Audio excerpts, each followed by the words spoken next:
Students, today we are going to study about the disaccharides and oligosaccharides. हमने पहले lecture में monosaccharides के बारे में पढ़ा था, जिसमें हमने बात करी थी कि कार्बोहाइड्रेट्स को केमिकली हम 3 ग्रुप्स में बांटते हैं। जो उनकी बेसिक यूनिट्स हैं उसे हमने नाम दिया था मोनोसैकराइड्स, जिसके अंदर 3 to 7 कार्बन के जो मोनोसैकराइड्स हैं उनको हमने स्टडी किया था। दूसरे जो पार्ट है हमारा, इसके अंदर अब हम स्टडी करने वाले हैं उन कार्बोहाइड्रेट्स को जिनमें 2 से लेकर 10 तक मोनोसैकराइड्स आपस में जुड़े हुए रहते हैं। जब 2 मोनोसैकराइड्स आपस में जुड़ते हैं तो उसे हम डाइसैकराइड कह देते हैं, और जब 2 या अधिक किंतु 10 से कम मोनोसैकराइड्स जुड़े हों तो उसे हम ओलिगोसैकराइड कहते हैं। तो वर्गीकरण के हिसाब से डाइसैकराइड तथा ओलिगोसैकराइड को एक ही प्रकार से रखा जाता है, यानी हम कार्बोहाइड्रेट को 3 ग्रुप्स में बांटते हैं, मोनोसैकराइड्स, डाई एंड ओलिगोसैकराइड्स तथा तीसरा जो है वह पॉलीसैकराइड, जो हम अगले लेक्चर में स्टडी करेंगे। देखिए, जो लिविंग ऑर्गेनिजम्स हैं, यानी जो भी जीवित जीव हैं बायोलॉजी के अंदर, हम बात करते हैं कि वो मुख्य रूप से 4 रसायनों के बने हैं। There are 4 basic chemicals which makes the living organisms: carbohydrates, lipids, proteins तथा न्यूक्लिक अम्ल। इन सब के अंदर आपको मोनोमर और पॉलीमर दोनों ही मिलेंगे, सिवाय लिपिड्स के। कार्बोहाइड्रेट्स के मोनोमर मोनोसैकराइड होते हैं, जिनके बहुलीकरण से हमें ओलिगोसैकराइड तथा पॉलीसैकराइड मिलते हैं।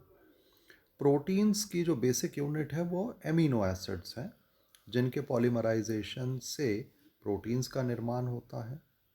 न्यूक्लिक अम्ल की बेसिक यूनिट्स, जो मूल इकाई है, वो न्यूक्लियोटाइड्स है, यानी न्यूक्लियोटाइड के पॉलीमराइजेशन से न्यूक्लिक अम्ल यानी डीएनए तथा आरएनए का निर्माण होता है। और जो ये पॉलीमर बनते हैं वो बहुत बड़े आकार के अणु हैं, इसलिए इसको मैक्रोमोलिक्यूल्स भी कहा जाता है, जिसमें कई हजार तक उसकी मूल इकाई बेसिक यूनिट्स हो सकती है। और यह जो आणविक संरचना है उसके कार्य के अनुरूप होती है, यानी जिस प्रकार का यौगिक का कार्य होगा उसी हिसाब से उसकी संरचना देखी जाएगी। तो मैक्रोमोलिक्यूल्स या जो वृहत अणु हैं ये बहुलक होते हैं, पॉलीमर्स होते हैं, और किसके बने हुए रहेंगे? मोनोमर्स के बने हुए रहते हैं। तो we can say macromolecules are polymers which are made by their monomers. तो मोनोमर्स के जुड़ने से पॉलीमर का निर्माण होता है, और पॉलीमर एक बहुत बड़े आकार का यौगिक है। A polymer is long molecule consisting of many similar building blocks. उसमें समान या भिन्न प्रकार के मूल इकाइयाँ जुड़ी हुई रहती हैं। स्मॉल बिल्डिंग ब्लॉक्स को हम मोनोमर कहते हैं। और जब इनका संश्लेषण होता है, यानी जब आप मोनोमर को जोड़कर पॉलीमर बनाते हैं, तो सामान्यतया जिन भी हमने पॉलीमर्स की बात करी, बायोलॉजिकल पॉलीमर यानी प्रोटीन, पॉलीसैकराइड, ओलिगोसैकराइड तथा न्यूक्लियोटाइड्स, तो यह डिहाइड्रेशन सिंथेसिस कहलाती है। डिहाइड्रेशन सिंथेसिस क्यों कह रहे हैं इसे? क्योंकि जब बंध का निर्माण होता है तो उसमें एक जल के अणु की हानि देखी जाती है, जैसा आगे आप एग्जाम्पल में भी पढ़ेंगे। तो a dehydration reaction occurs when 2 monomers bond together through the loss of water molecule. तो जल का अणु निकल रहा है, इसलिए उसे डिहाइड्रेशन रिएक्शन कहा, यानी निर्जलीकरण अभिक्रिया हुई और कुछ नया बन रहा है, इस वजह से उसे डिहाइड्रेशन सिंथेसिस, निर्जलीकरण संश्लेषण भी कहते हैं। Polymers are disassembled to monomers by hydrolysis. और यदि हमें पॉलीमर को तोड़ना हो तो निश्चित रूप से हमें क्या करना पड़ेगा? हमें उसका जल अपघटन करना पड़ेगा, हाइड्रोलाइसिस करनी पड़ेगी। जैसा आप पाचन की प्रक्रिया में देखते हैं, तो हम स्टार्च खाते हैं तो जल भोजन के साथ ग्रहण किया जाता है और जल की सहायता से वह एंजाइम जो है वो वृहत अणु को तोड़ देती है। तो इस प्रकार से मोनोमर से पॉलीमर बनना डिहाइड्रेशन सिंथेसिस होगा, और पॉलीमर से मोनोमर में टूटना यह हाइड्रोलाइसिस कहलाएगा। ये देखिए इस प्रकार से अगर हम देखें, यहाँ पर एक छोटा पॉलीमर है, या आप एक भी ले सकते थे, दूसरी तरफ एक ही जो पर्पल कलर में हम इकाई दिखा रहे हैं मोनोमर, जब दोनों को जोड़ा गया तो एक के सिरे पर जो H समूह है, दूसरे के सिरे पर हाइड्रोक्सिल समूह है OH, दोनों आपस में जुड़कर जल के रूप में बाहर आ जाते हैं और 1 2 3 4 मूल अणुओं से मिलकर एक लंबा बहुलक पॉलीमर बन जाता है। इसी प्रक्रिया को हम डिहाइड्रेशन रिएक्शन या डिहाइड्रेशन सिंथेसिस या एनहाइड्रस रिएक्शन भी कहते हैं। तो जब हम कार्बोहाइड्रेट्स के बारे में बात करें तो जैसा हमने प्रारंभ में ही कहा कि इसकी मूल इकाई मोनोसेक्राइड कहलाती है। जब दो मोनोसेक्राइड जुड़ जाते हैं तो उसे हम डाइसेक्राइड कहते हैं, जो बायोलॉजिकली इम्पॉर्टेंट होते हैं। 2 से लेकर 10 तक को हम ओलिगोसेक्राइड कहते हैं, और कई जगहों पर 3 से लेकर 10 तक मोनोसेक्राइड जब जुड़े हों तो उसे ओलिगोसेक्राइड कहा जाता है। यह जैविक रूप से कम महत्वपूर्ण है। मोनोसेक्राइड सर्वाधिक महत्वपूर्ण होते हैं, उसके बाद डाइसेक्राइड महत्वपूर्ण होते हैं, इसलिए डाइसेक्राइड को पृथक रूप से पढ़ा जाता है। अदरवाइज डाइसेक्राइड ओलिगोसेक्राइड का ही भाग है। और 10 से अधिक और कई हज़ार की संख्या में जब मोनोमर्स जुड़ते हैं, यानी जब मोनोसेक्राइड जुड़ते हैं, तो उससे पॉलीसेक्राइड का निर्माण होता है। तो आज के लेक्चर में हम डाइसेक्राइड और ओलिगोसेक्राइड का अध्ययन करेंगे। लेकिन सबसे पहले ये देखें कि जब मोनोसेक्राइड जुड़ते हैं तो उनका जो बंध बनता है, जिसे हम कह रहे हैं ग्लाइकोसिडिक बॉन्ड, ग्लाइकोसिडिक बंध, जो कि एक कोवेलेंट बंध है, उसको नाम किस प्रकार से दिए जाते हैं। जैसे यहाँ पर आप देख रहे हैं 2 ग्लूकोज की इकाइयाँ हैं। यह जो ग्लूकोज की इकाई है, अब यहाँ पर आप देखें, यहाँ HOH और HOH एक समान है, ऊपर की तरफ H, नीचे की तरफ OH। तो इस ओरिएंटेशन को हम अल्फ़ा शुगर कहते हैं, यानी दोनों शर्कराएं कैसी हैं, अल्फ़ा प्रकार की शर्कराएं हैं। अब आप देखें कार्बन, ये पहला कार्बन, दूसरा, तीसरा, चौथा, यहाँ पहला, दूसरा, तीसरा, चौथा। लेकिन जब बंध बन रहा है तो बंध बनते समय कौन से कार्बन का प्रयोग किया गया, पहले और चौथे। और शर्कराएं किस प्रकार की थी, अल्फा प्रकार की। तो यहाँ जो बंध बन रहा है 2 मोनोसेक्राइड इकाइयों के बीच में, वह क्या होगा, अल्फा 1,4 ग्लाइकोसिडिक बॉन्ड।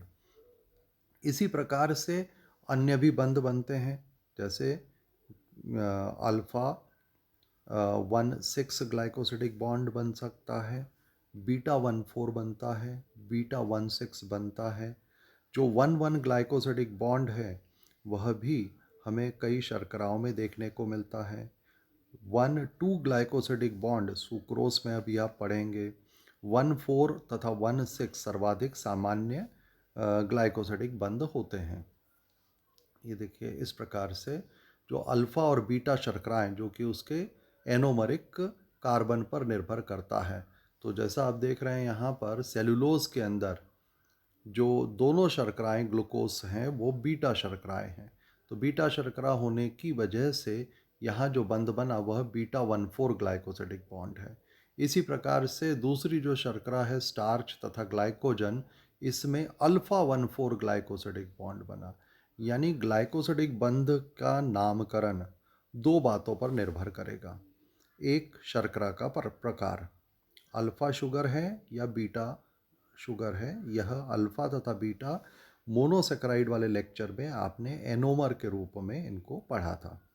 दूसरा, जो भी कार्बन इसमें इन्वॉल्व हो रहा है दोनों शर्कराओं का, पहला है, दूसरा है, तीसरा है, चौथा है, पांचवा है, छठा है, किस कार्बन के बीच में बंध बन रहे हैं उन दोनों को लिखना पड़ेगा। जैसे हमने पहले वाले में कहा दोनों शर्कराएं बीटा प्रकार की हैं, पहली शर्करा का पहला कार्बन और दूसरी शर्करा का चौथा कार्बन आपस में बंध बना रहे हैं, तो यह बंध क्या कहलाएगा? बीटा 1,4 ग्लाइकोसिडिक बॉन्ड कहलाएगा।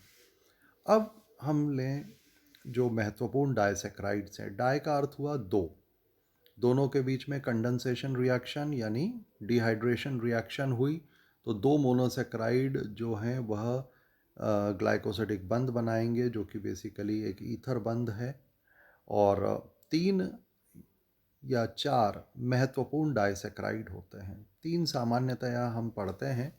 माल्टोज जो ग्लूकोज की दो इकाइयों से मिलकर बना हुआ है, लैक्टोज जो एक ग्लूकोज तथा एक गैलेक्टोज शर्करा से मिलकर बना है, तथा सुक्रोज जो एक ग्लूकोज तथा एक फ्रक्टोज मोनोसेक्राइड के जुड़ने से बने हैं। तो जो डाइसैक्राइड इस प्रकार से बनेंगे, उनके बीच में एक ग्लाइकोसिडिक बंध होगा और एक जल का अणु बाहर आ जाएगा। तो इस प्रकार से हमने जैसा पहले भी कहा कि डिहाइड्रेशन रिएक्शन की वजह से दो मोनोसेक्राइड्स आपस में जुड़ जाते हैं और एक जल का अणु निकल जाता है, और दोनों मोनोसेक्राइड के बीच में एक कोवेलेंट बॉन्ड ग्लाइकोसिडिक जो लिंकेज है वह बन जाती है। जैसा आप देख रहे हैं, पुनः दो ग्लूकोज अणु जुड़ गए, एक H2O निकल गया और माल्टोस बना, या एक ग्लूकोज और एक फ्रक्टोज आपस में जुड़े, जल का अणु निकला और फ्रक्टोज का निर्माण हुआ, तो इसे हमने डिहाइड्रेशन सिंथेसिस भी कहा है। तो माल्टोज है, लैक्टोज है, सुक्रोज है, ये तीन महत्वपूर्ण डाइसैक्राइड्स हैं। सबसे पहला हम ले रहे हैं सुक्रोज। सुक्रोज जो शर्करा या डाइसैक्राइड है, इसमें एक ग्लूकोज तथा एक फ्रक्टोज का जो इकाई है वो आपस में जुड़ती है और एक जल का अणु बाहर निकलता है। इसे हम टेबल शुगर भी कहते हैं, किचन शुगर भी कहा जाता है, क्योंकि यह हमारे दैनिक उपयोग में प्रयोग में ली जाती है। और पौधों के अंदर जो भी प्रकाश संश्लेषण का उत्पाद ग्लूकोज होता है, ग्लूकोज को जोड़कर सुक्रोज बनाया जाता है और फ्लोएम से उसी का परिवहन किया जाता है। सुक्रोज के मध्य अल्फा 1,2 ग्लाइकोसिडिक बंध पाया जाता है, यह देखिए। और जब एक जल का अणु निकल जाएगा तो सुक्रोज का सूत्र क्या हो जाएगा? हालांकि दोनों शर्कराएं ग्लूकोज तथा फ्रक्टोज यह दोनों ही हेक्सोज होती हैं, यानी C6H12O6। तो यदि दोनों को जोड़े हम तो होगा C12H24O22, किंतु एक जल के अणु की हानि हुई, इस वजह से जो सुक्रोज की का फॉर्मूला होगा C12H22O11। और सुक्रोज रिड्यूसिंग शुगर नहीं है, क्योंकि इसके अंदर मुक्त एल्डिहाइड या कीटोन समूह नहीं रहता, दोनों आपस में जो है जुड़ जाते हैं। सुक्रोज बहुतायत में गन्ने, शुगर केन और शुगर बीट यानी शकरकंद में पाया जाता है, जिनसे हम शर्करा का निर्माण करते हैं, जो घर में उपयोग में ली जाती है।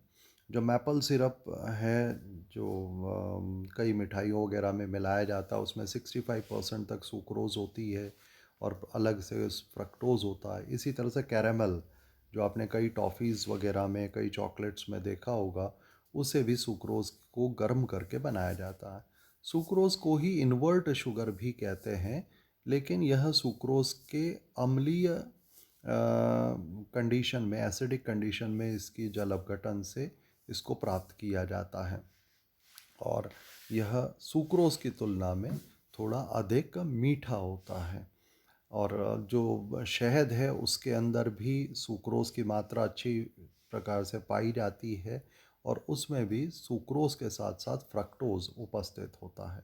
जो भी हम जैम्स, जेलीज़ वगैरह बनाते हैं जिसके अंदर सुक्रोज को एसिड वातावरण में जो है कुछ समय रखा जाता है, तो इस प्रकार से सुक्रोज अधिक मीठा हो जाता है।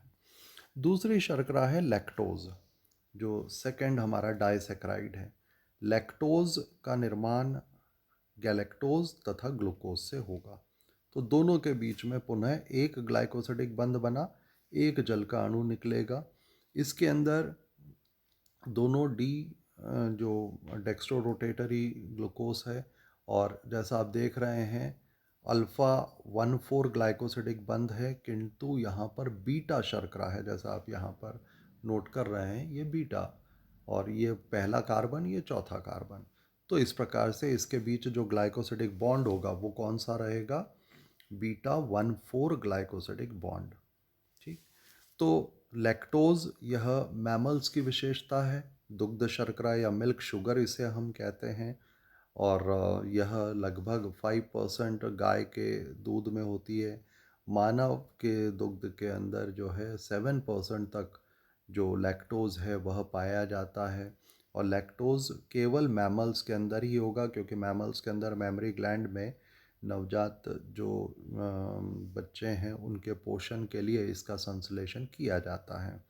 और बच्चों के आमाशय में और बड़ी आंत्र के अंदर इसको पचाने के लिए आमाशय में तो रेनिन और आंत्र में लैक्टेज एंजाइम पाई जाती है, लेकिन आयु बढ़ने के साथ साथ क्रमशः यह घटती चली जाती है और समाप्त हो जाती है। तो लैक्टोज, जैसा भी अपन ने कहा, गैलेक्टोज और लैक्टोज से मिलकर ग्लूकोज तथा गैलेक्टोज से मिलकर बनी हुई है। इसके निर्माण में एक जल का अणु मुक्त होता है। यह मुख्य रूप से दूध में पाई जाएगी। और कई लोगों के अंदर लैक्टोज इनटॉलरेंस होता है, यानी वो लैक्टोज का पाचन नहीं कर पाते, क्योंकि उनके पास यह पचाने वाली लैक्टेज एंजाइम नहीं होती। और लैक्टोज के अंदर जो बंध है उसे आपको ध्यान रखना है, बीटा 1,4 ग्लाइकोसिडिक बंध पाया जाता है। लेकिन यह रिड्यूसिंग डाइसैकराइड है, यानी इसके अंदर एक एल्डिहाइड ग्रुप जो है वो फ्री रह जाता है, जिस वजह से यह रिड्यूसिंग टेस्ट जो भी हमारा बेनेडिक्ट है या फेलिंग टेस्ट है वो देगा।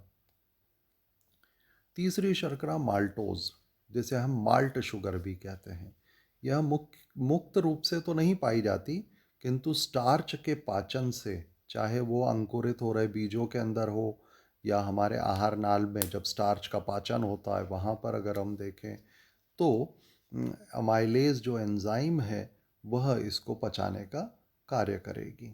तो जैसा अपन जानते हैं कि जर्मिनेटिंग ग्रेन्स, विशेष रूप से जो हमारे धान्य हैं, जौ, बाजरा आदि, उनके अंदर जो स्टार्च उपस्थित है उसके जल अपघटन से इसका निर्माण होता है।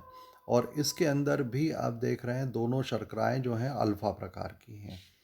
तो अल्फ़ा और 1,4 ग्लाइकोसिडिक बंध इसके अंदर बनेगा। इसमें भी एक एल्डिहाइड समूह मुक्त रहता है, जिसके कारण यह रिड्यूसिंग शुगर होती है। तो हमने 3 जो डाइसैकराइड देखे, दैट इज़ सुक्रोज, लैक्टोज तथा माल्टोज। उसमें से सुक्रोज जो है वो तो नॉन रिड्यूसिंग है, लेकिन माल्टोज तथा लैक्टोज यह रिड्यूसिंग है। ये इस प्रकार से ग्लूकोज की 2 इकाइयों से मिलकर माल्टोज का निर्माण होता है। यह माल्ट शुगर भी कहलाती है, जो अनाज के आंशिक पाचन से निकलता है। इसके उपयोग से अल्कोहल आदि का निर्माण होता है। विशेष रूप से जो बियर बनती है वो माल्ट के फर्मेंटेशन से ही बनाई जाती है। और इसके अंदर जो बंध है वह अल्फ़ा 1,4 ग्लाइकोसिडिक बंध पाया जाता है। इसके अलावा चौथी जो डाइसैकराइड है, यह नाम आपने इंसेक्ट्स के साथ सुना होगा। इंसेक्ट्स के हीमोलिम्फ में ट्रिहलोज शर्करा पाई जाती है। ट्रिहलोज जो है उसे हम इंसेक्ट शुगर भी कहते हैं, या कुछ कवक में ये पाई जाती है, इस कारण से इसको माइकोज भी कहा जाता है। और इसके अंदर बंध बहुत महत्वपूर्ण है, क्योंकि इसमें 1,1 ग्लाइकोसिडिक बंध, यानी 2 ग्लूकोज इकाइयाँ हैं जिनके बीच में अल्फ़ा 1,1 ग्लाइकोसिडिक बंध का निर्माण होता है। और जैसा अभी कहा कि यह मुख्य रूप से कीटों के हीमोलिम्फ में होगी, कुछ कवक आदि के अंदर भी यह जो है पाई जाती है। और अब हम देखें कुछ ओलिगोसैकराइड्स। हालांकि जैविक रूप से ये ज़्यादा महत्वपूर्ण नहीं है, लेकिन कई प्रकार के ओलिगोसैकराइड्स अलग अलग पौधों के अंदर, उनके कंद में या फलियों में पाए जाते हैं, जिसमें 3 से 10 तक जो हैं मोनोसैकराइड्स जुड़े हुए रहते हैं। जैसे एक एग्जाम्पल हमने ट्राइसैकराइड का लिया। ट्राइसैकराइड का अर्थ हुआ 3 मोनोसैकराइड्स आपस में जुड़े हुए हैं। जैसे आप देख रहे हैं रेफिनोज, रेफिनोज के अंदर गैलेक्टोज, ग्लूकोज और फ्रक्टोज, यह तीन जो हैं आपस में जुड़े हुए रहेंगे। तो कितने ग्लाइकोसिडिक बंध बनेंगे? दो ग्लाइकोसिडिक बंध बनेंगे और दो जल के अणु जो हैं वह मुक्त होंगे। यह रेफिनोज मुख्यतः मटर, सेम फली या कई जो जीवाणु हैं हमारे आंत्र के अंदर, उनमें भी यह उपस्थित रहता है। इसी प्रकार से जो स्टाकायोज है, इसके अंदर 4 मोनोसेक्राइड इकाइयाँ आपस में जुड़ी हुई रहती है। या वर्बिनोज भी कुछ पौधों में पाया जाता है जिसमें 5 मोनोसेक्राइड इकाइयाँ आपस में जुड़ी रहती हैं। तो ये केवल उदाहरण के लिए आप ध्यान रखें, अन्यथा जैविक रूप से ओलिगोसेक्राइड का इतना अधिक महत्व नहीं है। तो ये हमारा हुआ डाइसेक्राइड तथा ओलिगोसेक्राइड के संबंध में अध्ययन। अगले लेक्चर में हम कार्बोहाइड्रेट्स के थर्ड पार्ट को स्टडी करेंगे, यानी कि पॉलीसेक्राइड्स के बारे में। Thank you.